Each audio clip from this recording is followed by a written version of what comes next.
안녕하세요. 무지개쌤입니다. 오늘은 제가 오랜만에 말더듬 관련 영상을 준비했습니다.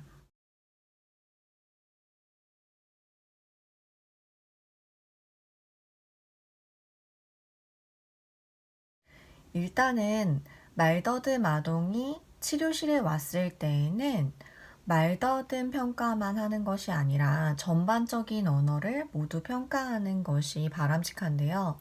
그 이유는 뭐냐면 순수하게 말더듬만 가지고 있는 아동들은 많지가 않고 동반적인 언어 문제나 발음 문제 혹은 읽기 쓰기 문제를 동반하는 경우가 굉장히 많기 때문이에요. 또 이런 문제들이 해결이 되지 않으면 말더듬 치료에서 예후가 나쁠 수도 있기 때문에 이렇게 말더듬 아동들을 평가할 때는 전반적인 언어 평가를 실시하는 것이 더 바람직하다고 볼 수가 있습니다. 일단 말더듬 아동들 같은 경우에는 순수하게 말더듬만 가지고 있는 아동들은 많지가 않고 동반적인 문제들을 가지고 있는 경우가 굉장히 많아요. 예를 들면 조음, 음운, 발음의 문제를 가지고 있으면서 말더듬도 있다거나 아니면 어휘력이 부족하다거나 읽기 쓰기의 문제를 동반한 아동들도 많이 관찰이 되는데요. 이럴 때는 아동들을 어떻게 무엇부터 중재해야지 맞는 것인지 모르겠다고 어려움을 호소하시는 선생님들이나 또 보호자분들을 많이 봤어요.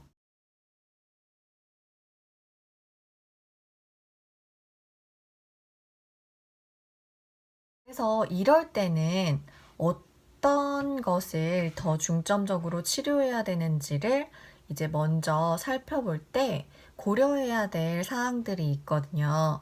이제 그거에서 첫 번째는 어느 쪽 문제가 더 심한지를 일단 평가상에서 이제 알아보시는 것이 중요해요. 예를 들어서 말더듬 정도는 심한 정도가 아닌데 조음 문제는 되게 심할 수가 있어요. 또 두 번째는 사실 중증도에는 차이가 별로 없는데 이제 어떤 한 가지 문제 때문에 다른 사람들한테 놀림을 받는다거나 아니면 지적을 더 많이 당하는 경우가 있어요.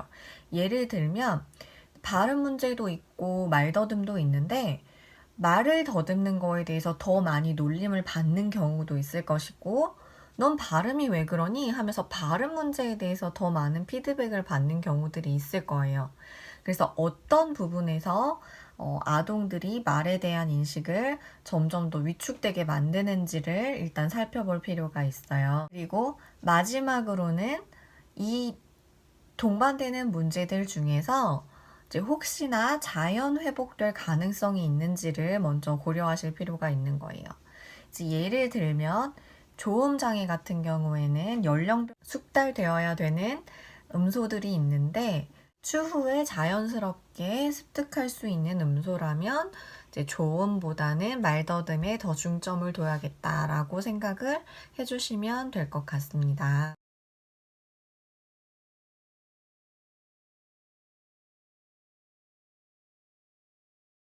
실제적으로 이제 동반 장애가 있는 경우에 중재를 들어갔을 때는 이런 네 가지 방법에 의해서 치료를 접근하시는 것이 좋은데요. 일단 예를 들어서 말더듬이랑 조음 장애를 동시에 갖고 있는데 조음 장애가 조금만 하면 바로 좋아질 수 있는 경우라면 일단 조음을 빠르게 해결한 이후에 말더듬을 집중적으로 들어가도 괜찮다는 거고요. 말더듬 문제는 사실 일상생활을 하는 데는 크게 지장이 없다고 한다면 조음 장애를 더 우선적으로 치료를 하면 좋다는 이제 그런 이야기예요. 그래서 정리하면 이 두 가지 중에서 한 가지가 더 빠르게 해결될 수 있다거나 아니면 두 가지 중에 한 가지가 일상생활에 크게 지장을 주지 않는 경우에는 이렇게 하나씩 하나씩 해결해 나가는 방법이 더 좋다는 그런 이야기입니다. 두 번째로는 순환적 접근법이라는 접근 방법인데요. 이거 같은 경우에는 한 회기에 하나씩만 이제 중재를 하는 거예요. 예를 들어서 이제 말더듬 조음장애 2가지를 가지고 있는 아동한테 이제 한 회기에는 조음 문제만 치료를 하고 이제 또 한 회기에는 말더듬만 집중적으로 치료를 하고 또 다시 그 다음 회기에는 조음만 집중적으로 이제 중재를 하고 그 다음에 또 말더듬을 하고 이제 이런 식으로 순차적으로 이제 치료를 한다는 이제 그런 이야기인데요. 이거 같은 경우에는 치료 초기 단계에서 어떤 중재가 아동한테 더 도움이 될지를 확인하기 위한 어떤 그런 단계에서 한번 해보시는 것이 바람직하다고 볼 수 있습니다. 예를 들어서 이제 조음 치료는 아이가 부담 없이 잘 따라오는데 말더듬은 해보니까 거부감이 심하고 또 보기에 좀 더 오래 걸릴 것 같다라는 이제 생각이 든다면은 이제 그 치료 접근을 조음을 먼저 빠르게 해결해야겠다라고 생각하고 그 다음부터는 이제 조음 치료 쪽으로 방향을 더 잡는다거나 할 때 이제 적용해 볼 수 있는 이제 그런 중재 접근이라고 할 수 있습니다. 그러니까 한 회기 안에서 이제 동시적으로 2가지를 다 다루는 이제 그런 방법이에요. 그래서 예를 들자면 이제 발음이랑 말더듬 2가지를 가진 아동들 같은 경우에 이제 회기에서 처음 들어왔을 때 이제 조음 치료를 먼저 하는 거죠. 그래서 이제 조음을 가지고 아동이 유단히 시옷 발음이 안 된다면 시옷 단어들을 가지고 많이 연습을 시키는 거예요. 그런 다음에 이제 말더듬 치료법을 가지고 이 시옷, 조음, 발음, 어휘들에 대해서 연장으로 말하기를 한다든지 아니면 통통 튀는 말하기를 한다든지 하면서 조음으로 연습했던 단어들을 말더듬 치료로 할 수 있는 이제 동시적 접근이라고 할 수 있습니다.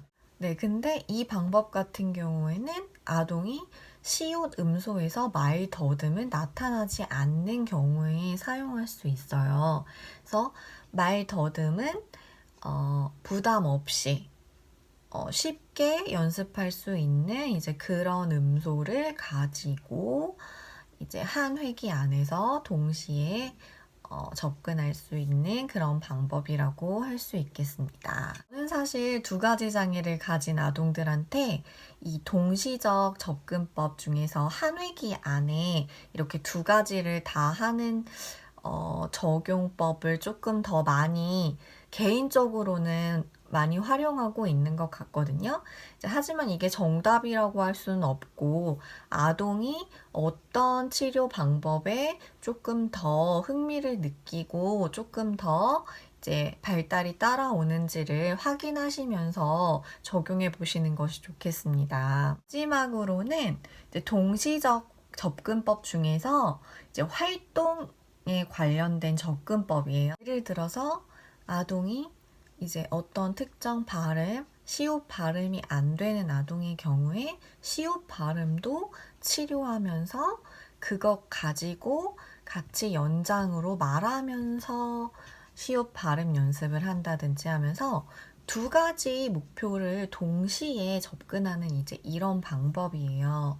이제 이런 방법 같은 경우에는 이제 어린 아동들 같은 경우에는 스트레스가 좀 많이 가중될 위험성이 있어서 연령이 높고 또 이제 본인이 치료를 하고자 하는 동기가 아주 높은 학령기 아동들을 대상으로 적용할 수 있는 그런 접근 방법이라고 할 수 있겠습니다. 네, 오늘은 이렇게 오랜만에 말더듬 관련 영상을 준비했는데요. 오늘 영상도 도움이 되셨다면 좋아요와 구독으로 응원해주세요.